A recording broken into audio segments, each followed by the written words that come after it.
So thank you very much.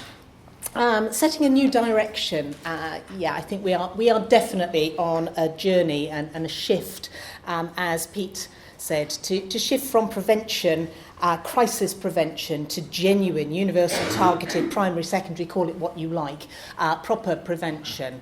That's going to take a long time, and it's going to take a collective will to think about things in a different way and to work in a different way.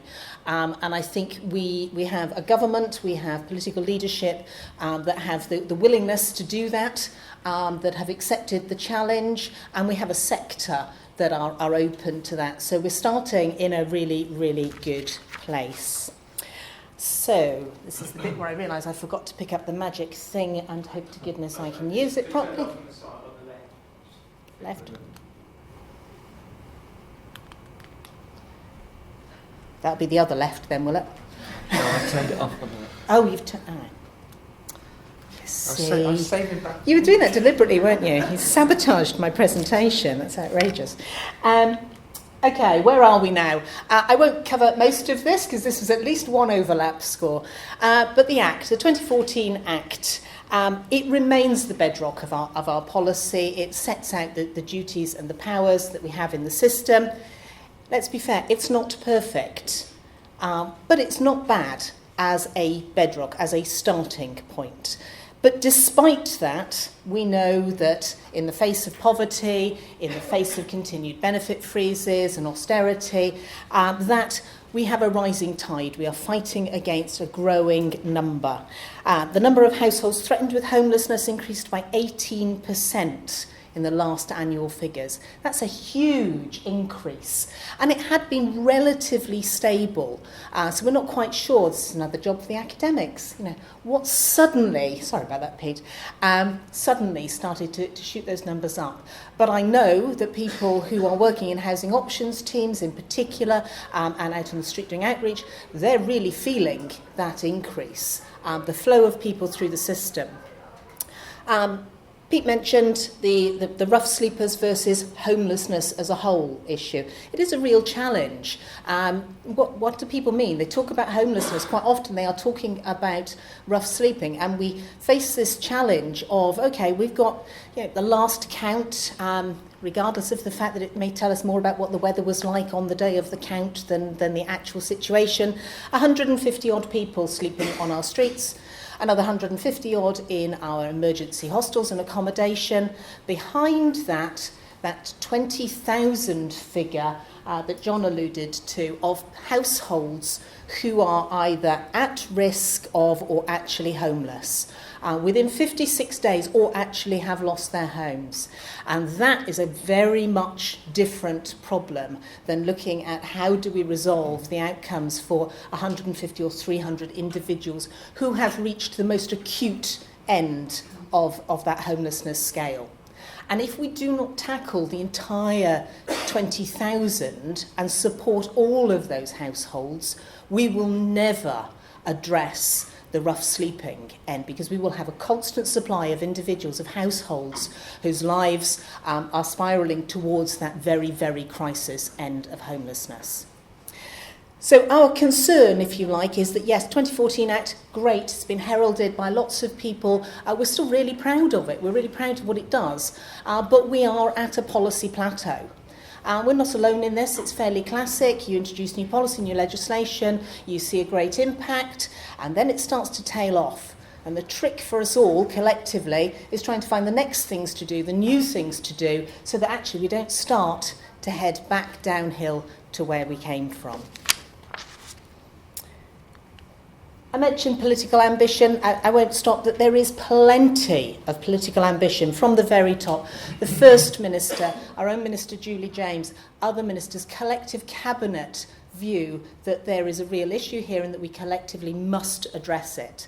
A real recognition of the value of a home, of a good quality home, to life outcomes, not just to addressing homelessness, but to your health, your well-being, your prosperity, everything.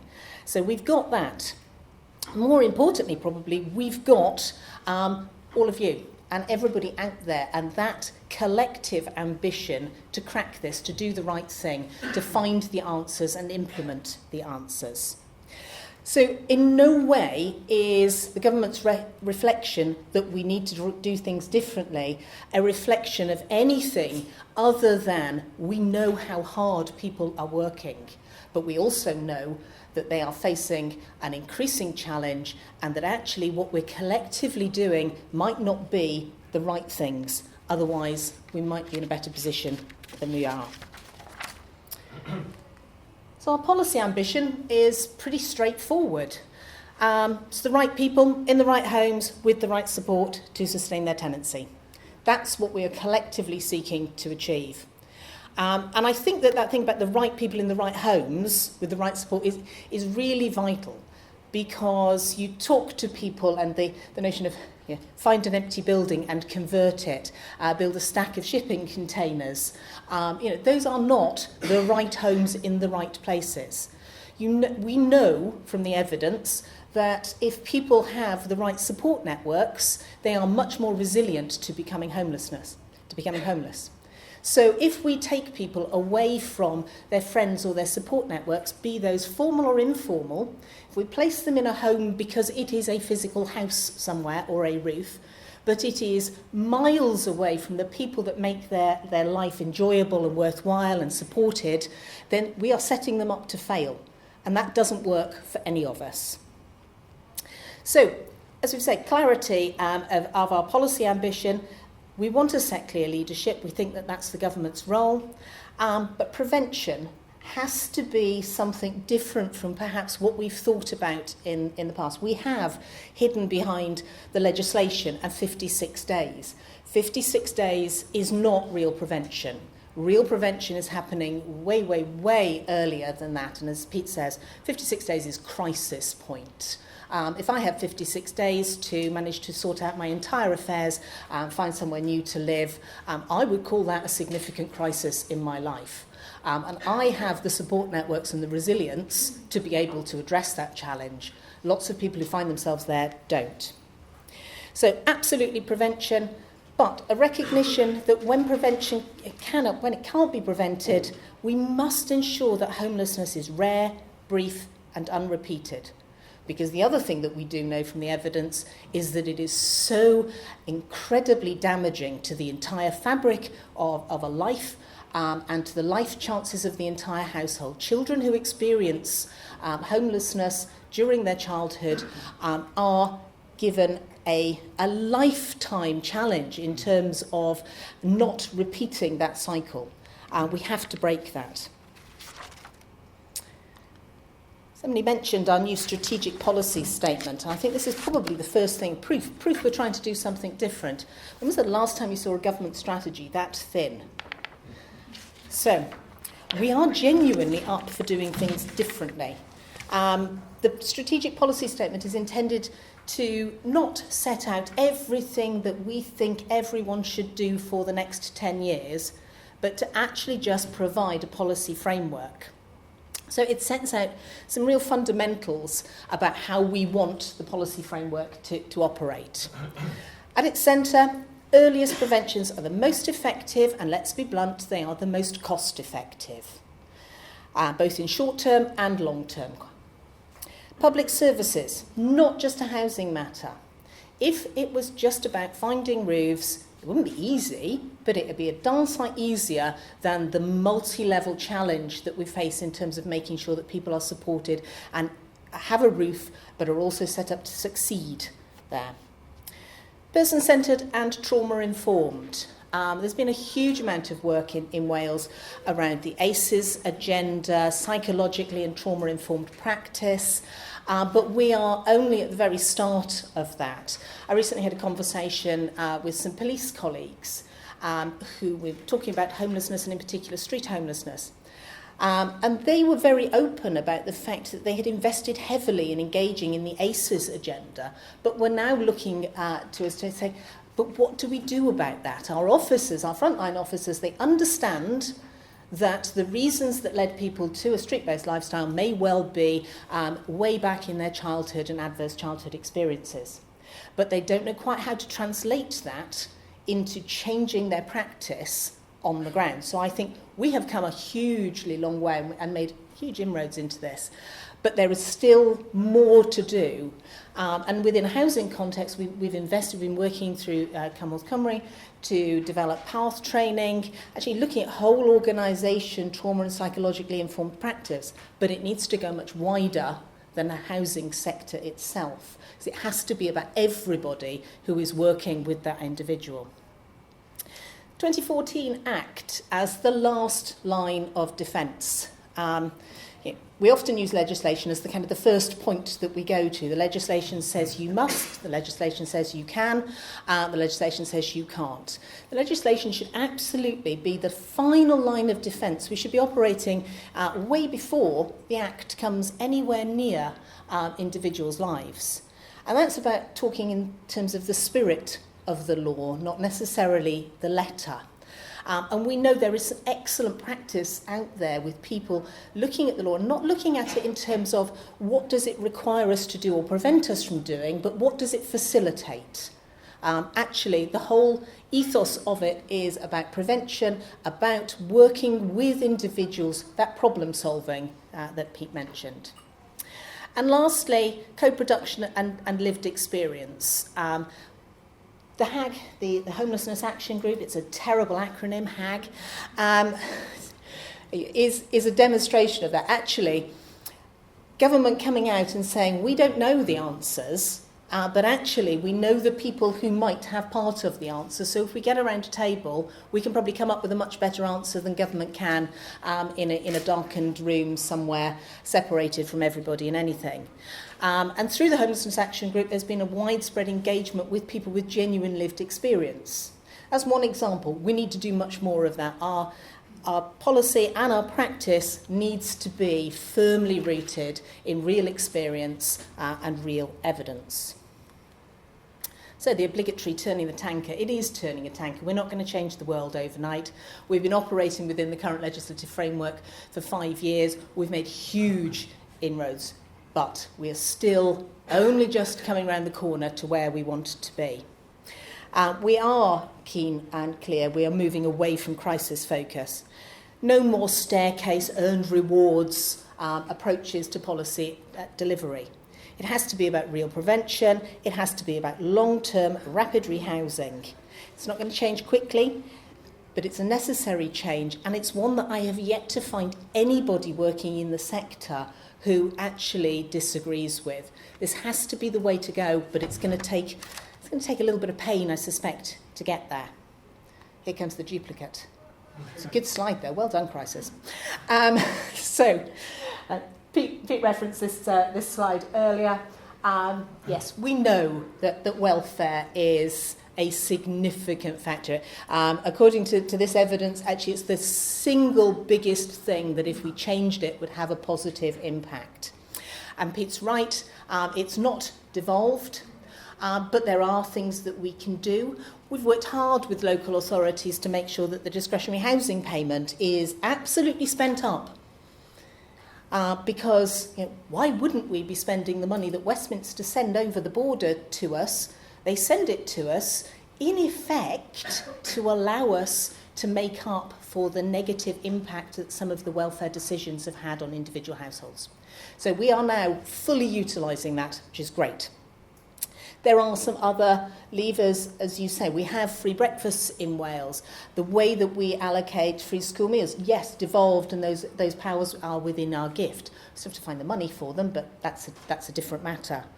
And there is a lot of work going on, not just campaigning and lobbying, but also looking at the practical implications of what could welfare look like if we were able to take over elements of the administration of it and things like that. So there is a will within government to look at what can we do within our gift. But leaving aside welfare, the next two most impactful approaches there are build and prevent. And those are within our gift, and they have to be significant elements of our response. So, no getting away from it. Doesn't matter if we have embedded rights, the most fantastic teams on the ground, the most brilliant legislation. If we haven't got enough physical homes of the right size in the right place that are affordable, we are on to hide into nothing, frankly. Because we have to have physical homes for people to live in. We have an ambitious target in Wales for 20,000 affordable homes by the end of this Assembly term. We're on track for that. If we're honest, is it enough? No, it's not going to be enough. The assessments of need, they vary. It's not an exact science, but you could probably use up a vast amount, the majority of that 20,000 homes, just meeting current need, the current households that are stuck in temporary and unsuitable accommodation without making further inroads into other groups. So the Affordable Housing Review set out a quite ambitious programme for us that the ministers have adopted in its entirety. We have a very, very clear vision for local authority house building and a very clear ambition from ministers that we want to see social housing at pace and scale. So we talk about affordable, that's one thing, but actually a real focus on within that, the social housing aspect. And then there's affordability. So it's all very well as building homes, but actually, as Pete said, local housing allowance rates, they're set theoretically at the 30th percentile. So all of the rents in an area for a type of property, 30th percentile, that's where housing allowance rates are set. Except they haven't moved from the 30th percentile several years ago because of the freeze. And so, as Pete says, the gap is growing. So £40 odd a week that you need to find from your other benefits for a 3-bedroom house in Cardiff.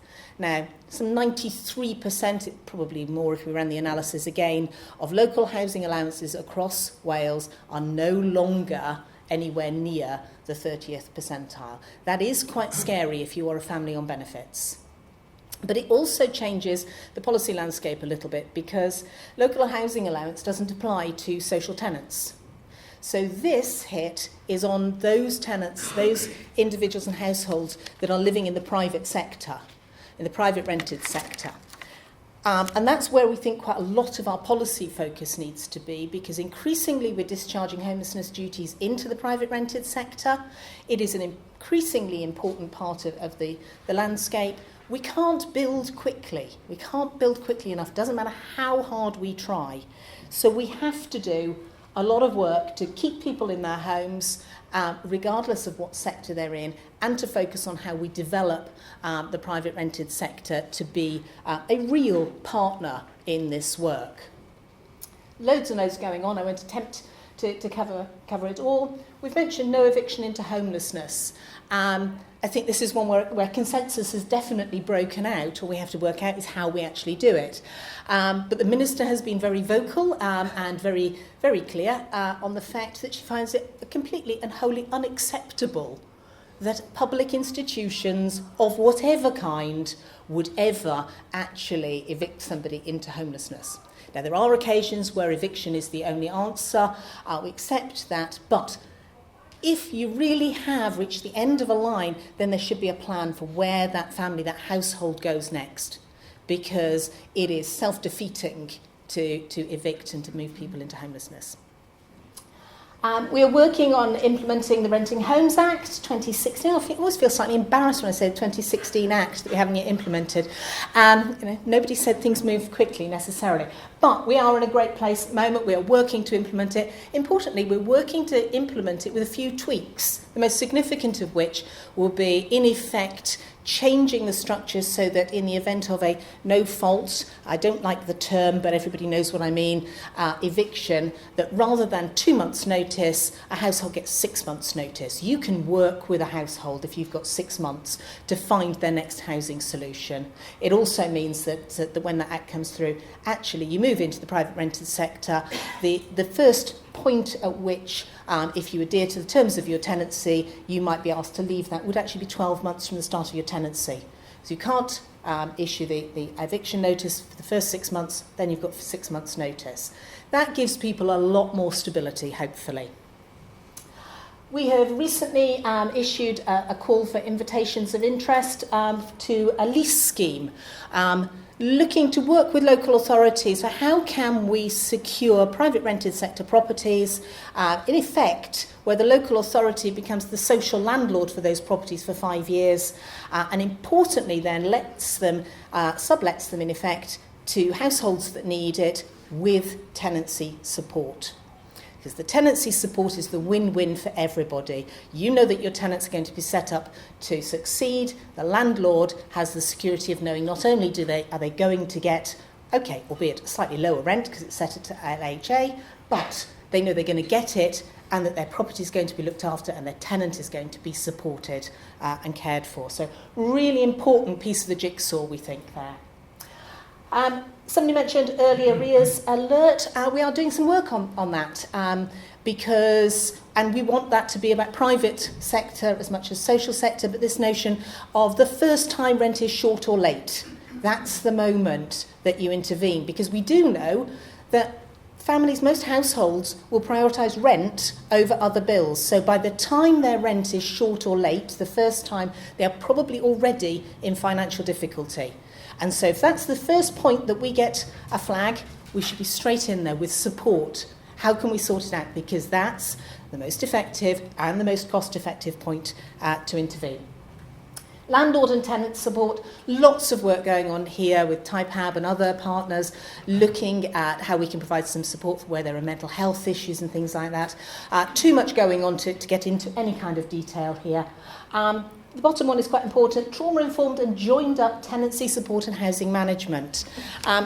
In the strategic statement, we are clear: homelessness operates within the wider realm of policies. And historically, we've kind of seen allocations, and then we've seen registers, and then we've seen homelessness and housing management, and not necessarily, certainly from the centre, seen them as a joined-up system. That if it's not properly joined up and it's not working effectively together, then it can cause us all more problems.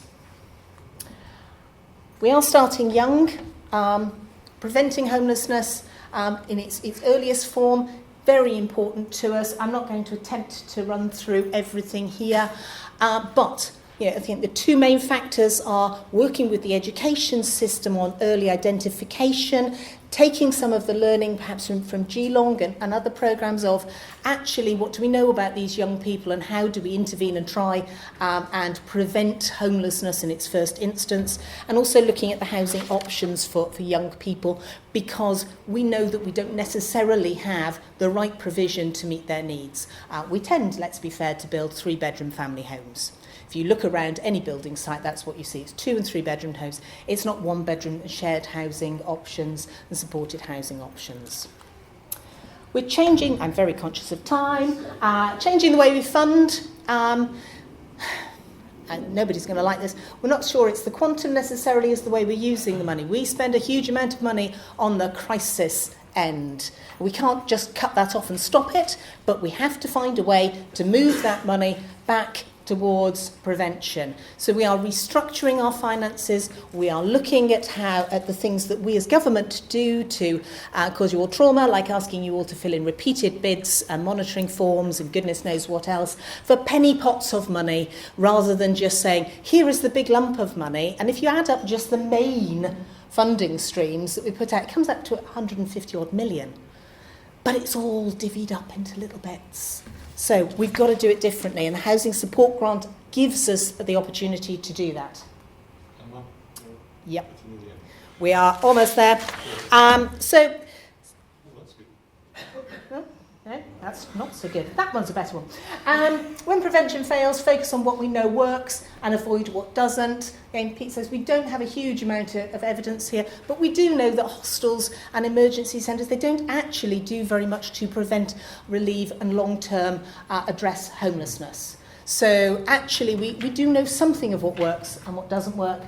We know that working collaboratively in Housing First, things like that do work, and that's where we are investing. I'm not going to dwell on the winter report for the HAG, other than to say the government accepted all of its recommendations, and we are already working with, in particular, the 4 main authorities with the highest numbers of rough sleeping to say, what do we do differently this winter collectively? How do we coordinate all the activity that is going on the ground, and how do we make sure it's all pointed at genuine, assertive outreach, doing the right thing at the right time with a little bit of personalised budget to make sure that you can go and have that conversation with a rough sleeper over a cup of tea and a hot meal, not on the pavement where it's dark and cold. So, in summary, despite our collective best efforts, we aren't preventing homelessness. We need to do things differently, and if we do, and we do it as a whole sector, we can achieve our ambition. Prevention, where it can't be prevented, make sure it is rare, brief and unrepeated. Thank you very much.